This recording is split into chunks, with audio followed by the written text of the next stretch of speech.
pessoal, e sejam bem-vindos a mais um vídeo de cobertura da 49ª edição da Mostra Internacional de Cinema.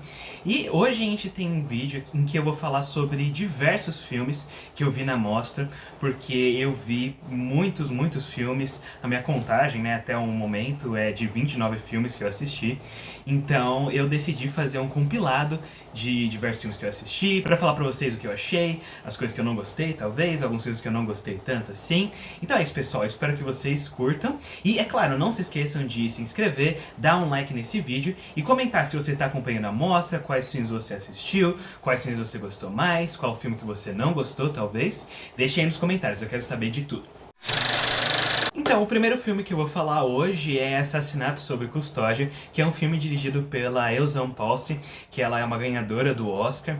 E nesse filme a gente vê uma história sobre os apartheid, em que a gente tem diversos assassinatos, desaparecimentos, e a gente tem o personagem do Donald Sutherland, que vê tudo isso e ele acaba se comovendo e acaba procurando pela verdade. O filme ele é situado na África do Sul, em 1976, e ele apresenta uma história que é bem emocionante, em que a gente vê diversas injustiças, momentos extremamente violentos, uma cena em que envolve protestantes pacíficos que são dizimados por esses soldados. É uma coisa que é extremamente difícil de ver e é de partir o coração. Fascinante ver como que a gente tem esse personagem do Donald Sutherland, o Ben, eu sempre penso em Ben Detroit, mas na verdade é o nome francês, né? Ben Dutoit, em que ele acaba mudando nessa perspectiva, em que ele acha que nada está acontecendo, ou ele sabe que tá acontecendo alguma coisa, mas não sabe a realidade. Então é um filme bem fascinante de se assistir.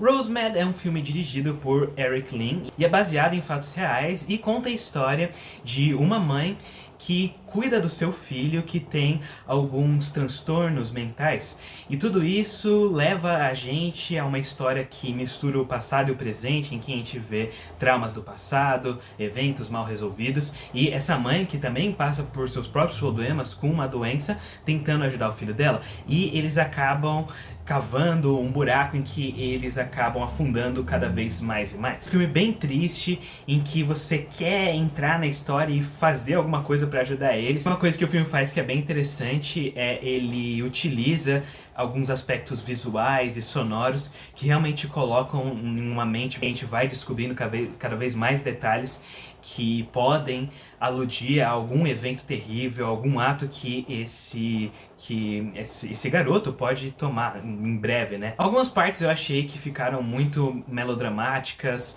Eu acho que eu gosto muito da Lucy Liu, que interpreta aqui a mãe, a protagonista, mas eu achei que a atuação dela ficou só um pouquinho demais, sabe? Aquele drama que vai um pouquinho além. Mas tirando isso, eu acho que a atuação dela é ótima e o filme ele é muito bem dirigido, muito bem feito e faz você realmente ficar com pena dos personagens.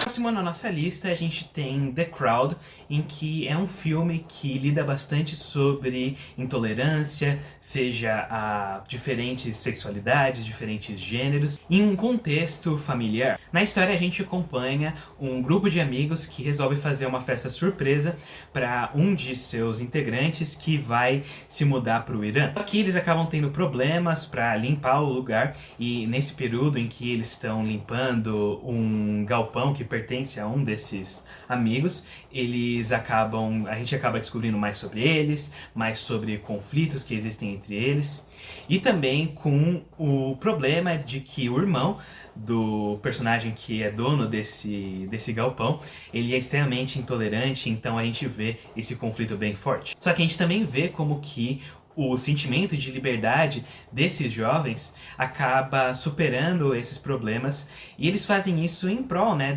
dessa despedida desse personagem. Só que o filme ele acaba sendo mais do que só essa simples construção desse espaço de festa, né? Ele acaba falando sobre arrependimentos familiares e muitas outras coisas que são bem interessantes mesmo. Acho que o coração desse filme tá realmente na personalidade de cada um desses integrantes, as interações entre eles, a maneira como que eles conversam. Uma hora a gente vai ver que alguns personagens fazem com que dois outros evitem de conversar entre si, porque eles sabem que já tem conflito, e a maneira como que eles resolvem isso através da compaixão, de realmente ver que essa intolerância, né, acaba fazendo com que eles se juntem e vejam que não tem necessidade de eles brigarem assim. Então é uma história que ela é bem simples assim, mas é aquele tipo de história que funciona bem. E mesmo que eu sentisse que podia ter sido feito um pouquinho mais, especialmente no final, que é bem abrupto, eu achei que faltou uma pontinha ali, especialmente relacionada a esse amigo, né, que tá indo pra outro lugar. Agora, Drácula de Hadujud é um filme que é bem peculiar, é bem diferente. Com certeza ele é diferente de vários filmes que eu vi na mostra, em que a gente tem um filme de mais de 2 horas, né, beirando 3 horas, em que a gente vê segmentos diferentes, né, histórias diferentes, algumas, né, que se passam, né, através da duração do filme, que lidam com o mito do Drácula, né, Vlad, o Empalador, e também inteligência artificial, romance, drama. Então a gente vê esse diretor, esse louco que quer contar essa história, e ele utiliza a inteligência artificial para contar, seja através das imagens e da história, da narrativa em si. Meu Deus, esse filme ele coloca na tela coisas que eu nunca imaginei que eu ia ver no cinema. São imagens, sabe aquelas imagens feitas por inteligência artificial que são extremamente horríveis, horrorosas? Ele coloca isso aqui, mas é de propósito para mostrar os aspectos falhos da inteligência artificial e também para fazer essa sátira, né, em que às vezes a gente está acostumado a ver na internet, né, pessoas usando inteligência artificial para contar histórias e como que isso pode se tornar uma coisa extremamente mal feita e falha. E aqui ele vai arrastar isso o máximo que ele consegue. As melhores partes do filme é quando que ele acaba focando nessa cidade de Transilvânia e um grupo artístico que faz, né, apresentações voltadas também a essa história do Drácula. E a gente vê arrependimentos, né, desse personagem mais velho, que ele tem um relacionamento com uma moça mais jovem. Ele acaba se tornando meio que um épico de sátira da inteligência artificial. Só que ele acaba falhando um pouquinho quando que ele utiliza aspectos que são feitos mais pra te chocar, que nem com o que é a nudez, momentos mais explícitos de sexo, que ele usa tanto que acaba perdendo aquele impacto. O último vídeo que nós vamos falar não o último vídeo, né? O último filme.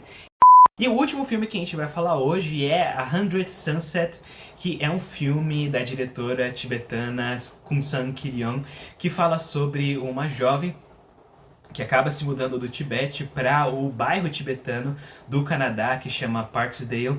E a gente vê como que ela lida com esse espaço novo e a sua amizade, né, que ela acaba formando com uma mulher que acaba indo para esse prédio. O longa comenta bastante sobre sorte, memória, porque a personagem ela acaba roubando uma câmera de uma das pessoas que moram nesse complexo, nesse prédio, e ela acaba filmando, vendo as coisas que já estavam filmadas lá. E também tem um amuleto que acaba passando na mão de vários personagens que simboliza essa sorte e como que isso afeta as personagens. E também essa outra moça, né, que acaba entrando, né, nessa história, ela tem problemas porque ela é casada com um homem que é mais velho que ela, e ela também tem muitos arrependimentos em relação a isso, e elas acabam formando uma amizade bem comum. O filme ele é filmado de uma maneira extremamente muito bela, tem uma tela, né, um framing que uma personagem ela tá na frente de um lago que tem uma pedra, uma árvore, e a maneira como que ela compõe é tão bonita em que a gente vê o fundo, né, o mar, o lago que se arrasta, né, e ele cria um reflexo que é tão bonito, e eu achei realmente memorável, e eu lembro disso até esse momento. Então, é um tipo de filme que talvez não agrade muito por ser extremamente silencioso. A personagem principal do filme, ela acaba falando, acaba tendo nenhuma fala de diálogo até certo ponto do filme. Então talvez eu vejo pessoas que vão achar isso talvez um pouco arrastado, mas eu pessoalmente achei muito bonito como que ela consegue contar essa história sem muitas palavras. Então é isso, pessoal. Esse é o nosso primeiro vídeo de compilação de filmes que eu assisti na mostra. E eu espero que vocês tenham curtido. Não se esqueçam de se inscrever, dar um like nesse vídeo. Eu vejo vocês no próximo vídeo. Tchau, tchau!